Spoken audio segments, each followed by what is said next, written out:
I think it's a big mistake because not everybody celebrates Christmas, and I just really have a problem celebrating Christmas.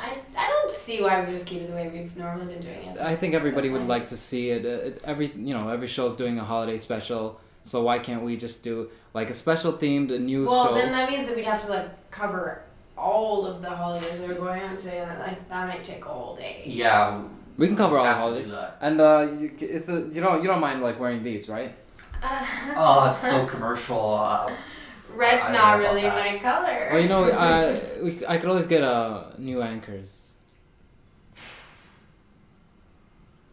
Happy Hanukkah. Crazy Kwanzaa. Happy Islamic New Year. Happy Bulgarian New Year. Happy birthday. To those applicable. And Merry Christmas, U of T. I'm Stephanie Bravado. And I'm Charles Nunno, and welcome to UTTV News Holiday Special.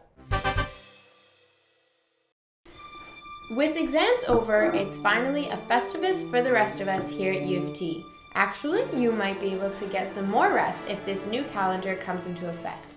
The new calendar, called Symmetry 454, was proposed by Faculty of Medicine Professor Irv Bromberg. The prof wants to add extra days into the month of February, take away days from January and March, as well as a few other changes. This is to ensure certain special dates like Hanukkah, Christmas, Kwanzaa, and birthdays always fall on the same day of the week every year.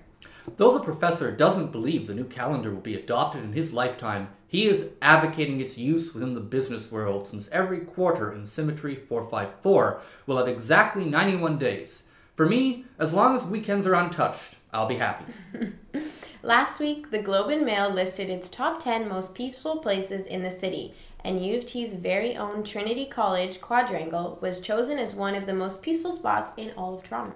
The Multi-Faith Centre was also listed as one of the most peaceful places for obvious reasons. In fact, even the Dalai Lama himself paid a visit to the Multi-Faith Centre earlier this year. Congratulations to both locations for achieving this honor. Though, if you've ever been to Trinity on a Friday night, I don't think peaceful is the word I would use to describe it.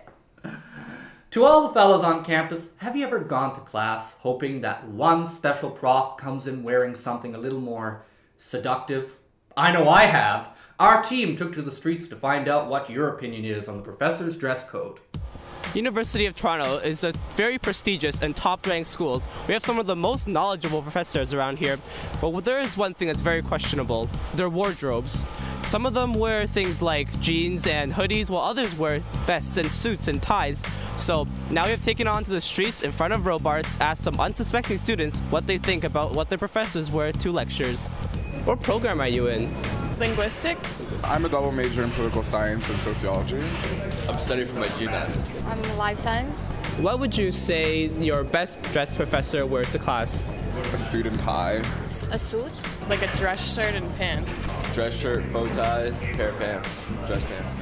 What would you say your worst dressed professor wears to class? T-shirts. Like a giant baggy sweatshirt with weird stains on it. Hard to say. I'm not really looking at their dress code, to be honest. I don't think anyone stands out as a particularly badly dressed professor. Which class do you enjoy more, the one with the best dressed professor or the one with the worst dressed professor? The class that I find interesting. I think you can pull off a baggy, dirty sweatshirt as long as you have character and intelligence. So it doesn't actually make much of a difference. Dress code doesn't really influence how seriously I take a class, to be honest. It doesn't matter with the clothes for me. It got me thinking, what is U of T's professor's dress code? So, I did some investigative journalism, but couldn't find anything. What do you think the dress code for professors should be? No raunchy stuff. Yeah, as long as you look presentable. As long as they're doing their job and they're a good professor. I think they should be able to wear whatever they want within reason. I don't care, seriously. They can come in sweatpants for all I care. This is Arnold from University of Toronto Television. Back to the studio. Thanks, Arnold. So, have you ever looked at an icicle and thought, what's the best mathematical model to describe its shape? Neither have I. But that's exactly what Stephen Morris, a professor and undergraduate chair of physics, does on his spare time. The professor is trying to replicate the exact conditions in which the Platonic icicle will form. That's the regular carrot-shaped icicle. The models involved can help fields such as economics and the building of airplane wings. Libraries at the St. George campus will be hosting Feedback Friday drop-in sessions the first Friday of each month this winter. They hope to gather feedback from students about their experience of the libraries, answer any questions they might have, and chat about their ideas for the library over light refreshments. Please tell them to get rid of the receptionists with attitude at Robarts. I can't print something without them making me feel like an idiot.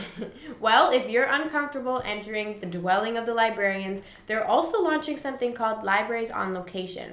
This is where the librarians will leave their natural habitat and immerse themselves in the student environment known as Sydney Smith, where they will take feedback there as well. The French Club, also known as EFUT for some reason, had their annual Halal Christmas dinner this December. For more on that, watch this.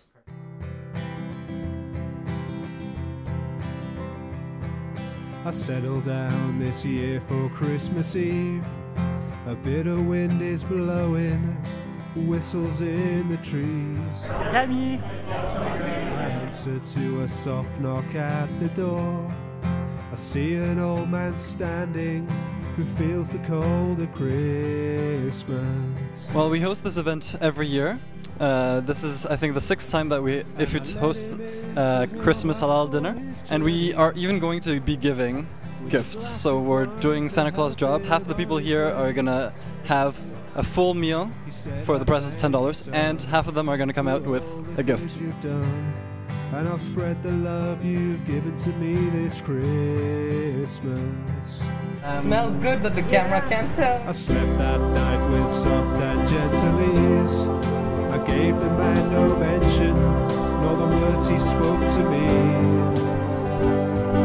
I woke to find a white frost on the trees, and all the children smiling. Thanks for snow at Christmas.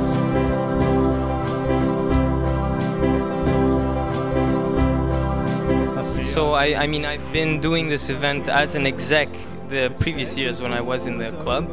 So basically I just did it again out of pleasure. I like cooking. So it was a full course meal. We had cheese and grapes and things like that at the beginning. And then after that, the first course was basically like a salade russe. There was ratatouille, and there was chicken with apricot and almonds, a gratiné, vegetable gratin basically. And then after that, for dessert, there was apple crumble, cookies, and baklava. With coffee. All the good you've done, and I'll spread the love you've given to me this Christmas. Although the French Club's dinner is over, students have something else to look forward to in the new year called Winter Warm-Up. It takes place on January 13th, 2011 at the Varsity Arena. It will include fun activities to stay in shape this winter: skating, dodgeball, golf, ultimate frisbee, Zumba, hip-hop, and much more. There's also a bunch of new stuff in the new year for UTTV. Keep checking UTTV.ca for more shows like the Hearts and Sciences soap opera and Without Permission, our new sketch comedy. If you'd like to get involved, visit UTTV.ca and click join.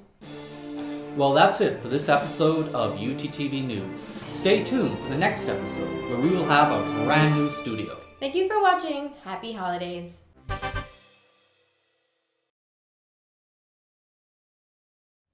Can I take this hat off now, please?